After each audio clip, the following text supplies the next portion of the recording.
Hi everybody, my name is Nate and you are watching WASD20, a channel about tabletop RPGs and fantasy maps. In today's video, I am going to be opening up and taking a look at Dungeons and Lasers. This is some kind of 3D modular terrain set for tabletop RPGs. This is their loot demo box, dungeonsandlasers.com. They are coming to Kickstarter on August 13, and today I'm going to be giving you guys an early look. So let's get down to it and open the box.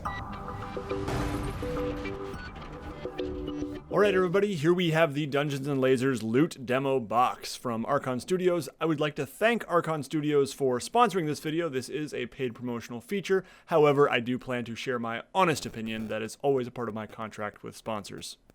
Let's go ahead and read the back of the box here. All of the monsters have been slain and all the doors are unlocked. The Game Master will no longer stand in your way. All that remains is you and your prize. What you hold in your hands is the tech demonstration of our project. We hope that you will have as much fun with it as we have had designing it. We are coming to Kickstarter this summer. See you there. You can find out more at dungeonsandlasers.com, and I will put that link and a couple others down in the video description. On that page, you can sign up for their newsletter, and they'll send you an email notification as soon as the campaign starts on August 13. And they do have a special bonus miniature for backing in the first 48 hours, so it is worth being on time. All right, let's go ahead and open this box. Got my box knife here, make sure I cut away from myself and get through this shrink wrap here. Important to note here that what we see in the box is not necessarily representative of the final product. It is a prototype.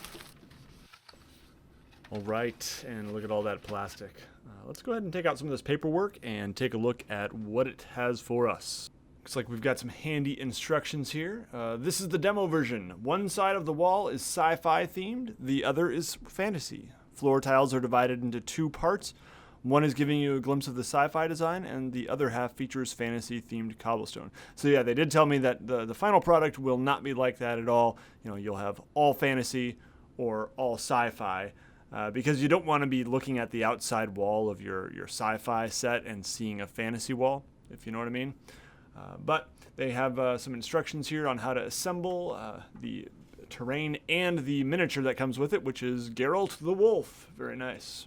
All right, well, let's start putting this stuff together here. It looks really nice, very hard, high-quality plastic, and we're going to try to use some scissors probably, because I don't think snapping them is going to work, and my box cutter might just be a little too dangerous. I feel like I'm going to have to apply too much force.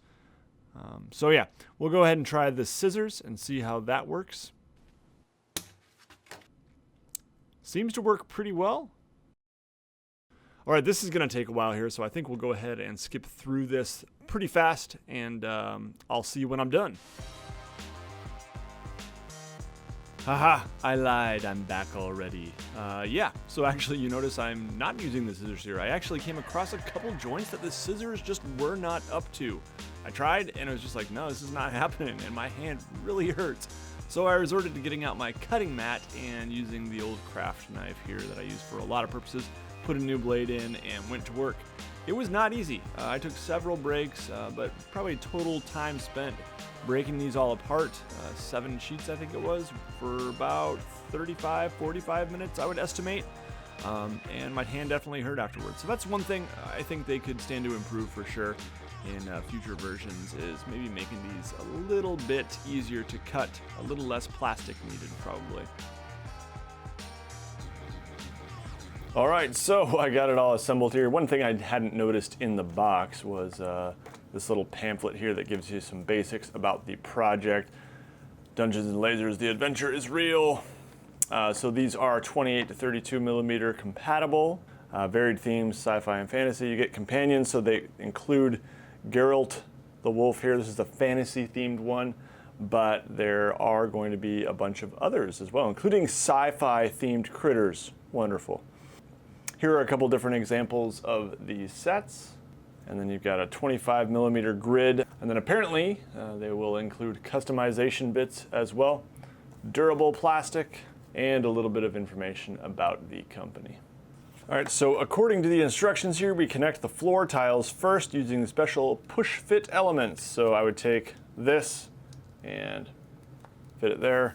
Then if I wanted to connect it to this, just push right in there.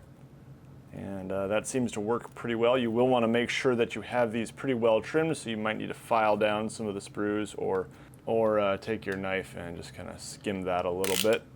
But that does provide a pretty nice fit. And then for your walls, you would attach like this, just pushing them into the slots here. So you can see those slots right here on this one, that the floor piece just fits right in there. And there you go. Put a doorway right here.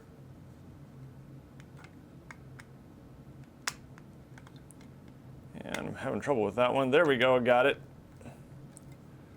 And yeah, it's a little bit of a joint there, but not bad. Overall, seems to fit pretty well. Geralt the Wolf here, I did assemble a little bit earlier, and yeah, it was a bit of work. It was a bit tricky. Some very small pieces. You got to be really careful when cutting them out. And whereas you definitely don't want to glue these, you will want to glue this guy here, just to keep things from falling apart easily, as you can see. All right, so before we go nuts and try to assemble a whole dungeon, which we will do, let's go ahead and take a closer look at the individual pieces. So first off, we have the basic fantasy and sci-fi sets half floor. So that's going to be this piece right here. So again, in the demo version here, you've got half sci-fi, half fantasy, but obviously they will not be that way in the final versions. But yeah, some pretty nice looking textures there. Then we'll go to this wall piece here, which has, this is the basic fantasy wall. And then on the other side, we've got the basic sci-fi wall. All right, now the next piece we've got here is the doorway or the archway. This one right here comes from the engine room set. And this right here is from the Hall of Fame set, or I think it's actually the Hall of Heroes, if I remember correctly. We've got these cool runes there and some symbols here. So yeah, I really, really like that. Next up, we'll talk about this floor piece here.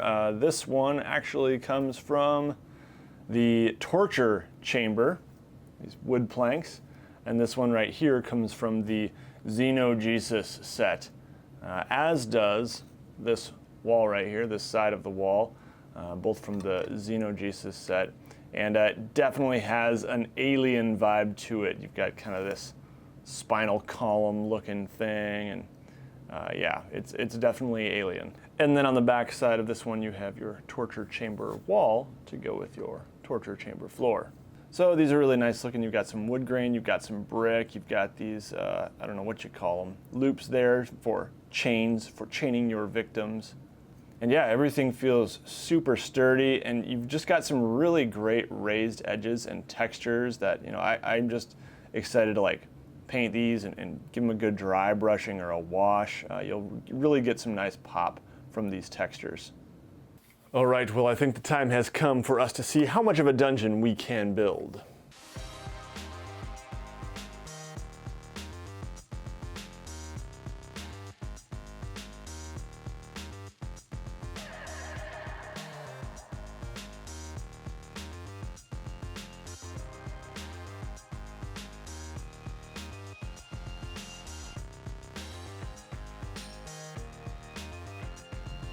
One of the early obstacles I ran into while trying to build is that these inside corners, you can see these two pieces I just fit in, they're not fitting very well. I actually contacted Archon Studios about this, and they said they are working on a solution, but for the time being, the solution is to use more archways. So if I'd used an archway right here instead of right here, that would have bumped it out enough for these two pieces that I'm trying to fit in to actually fit. So for the rest of this dungeon, I hadn't realized that yet, and that is why you see lots of missing wall pieces, where I just couldn't figure out how to fit a piece. So on this next one now, you can see I did know about this issue and planned accordingly, and the overall build on this dungeon went much better, and you can see it looks a whole lot more complete.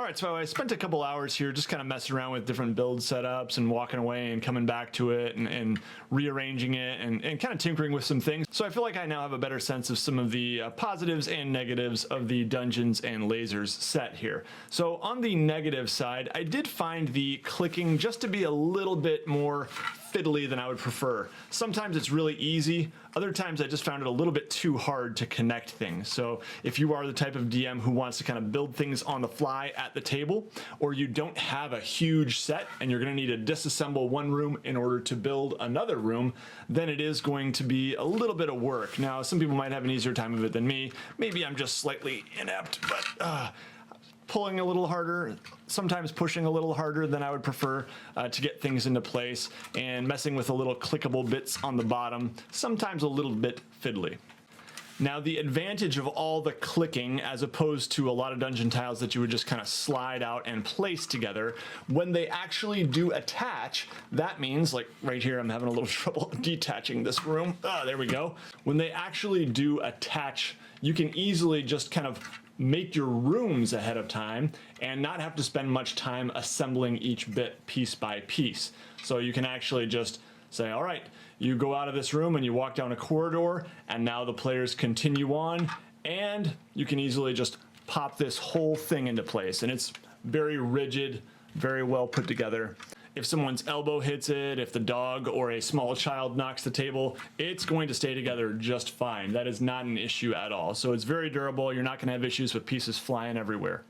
Another advantage of the fact that these all click together and are very secure is that it makes them very easy to stack and make multi-level dungeons, which is super cool. I don't have a whole lot right here in order to do that and to really show it off well, but you can see in this picture on their Kickstarter page that this can allow for some pretty cool multi-level setups. Another disadvantage of the set is that it does feel a little bit cramped once you start putting lots of miniatures in here. Now, maybe it's because I have a small set and I have pretty small rooms. It just felt a little bit cramped, maybe with the inclusion of the walls, and I feel like perhaps either some lower walls, more of a 2.5D system rather than full 3D, or perhaps making the squares 1 1/4 inch instead of exactly 1 inch might have helped space things out a little bit and make it feel a little bit less cramped. Still, I know the full 3D thing is certainly a matter of preference for a lot of people. I'm not totally sure it's for me, but obviously full 3D terrain where you have higher walls like this is very popular, and a lot of people really do like it. To end with a couple positives here, I think that the detail is really great on these. I think they all look really nice. I really like the designs of both the sci-fi and the fantasy sets. I think they're excellent, and they have so much texture that, like, painting these and dry brushing them is really going to bring them to life. I think they'll look great. Another big advantage of this set over something like Dwarven Forge, for example, is the price point.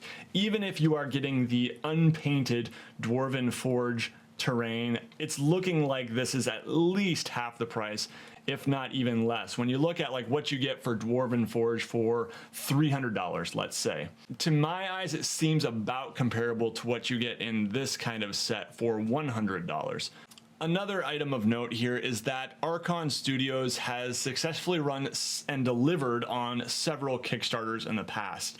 So it's a reliable company that seems to have a good reputation, and that's always important when you are taking a risk on a Kickstarter, because there are lots and lots of Kickstarter projects we know of that have just failed to deliver. Based on the level of polish and professionalism I am seeing from them so far, I would say I would not have any concerns about that with this Dungeons and Lasers Kickstarter. Once again, keep in mind that everything you're seeing here is a demo box, so the final Kickstarter will definitely be different, and B, this is prototype material, so they are still working on things and could possibly redesign some things and improve on some of my points of critique. But I would love to hear from you as well. Are you a 3D terrain game master? And if so, what do you think of this Dungeons and Lasers Kickstarter?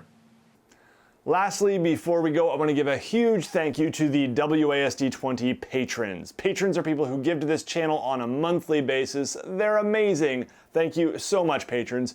If you like my work and you want to help support what I'm doing here on WASD20, you too can become a patron. Just go over to patreon.com/WASD20, and you can also snag some pretty cool rewards, so go check it out. All right, that's going to be all for this one, everybody. Thank you all so much for joining me, and everybody take care. You'll see me again very soon.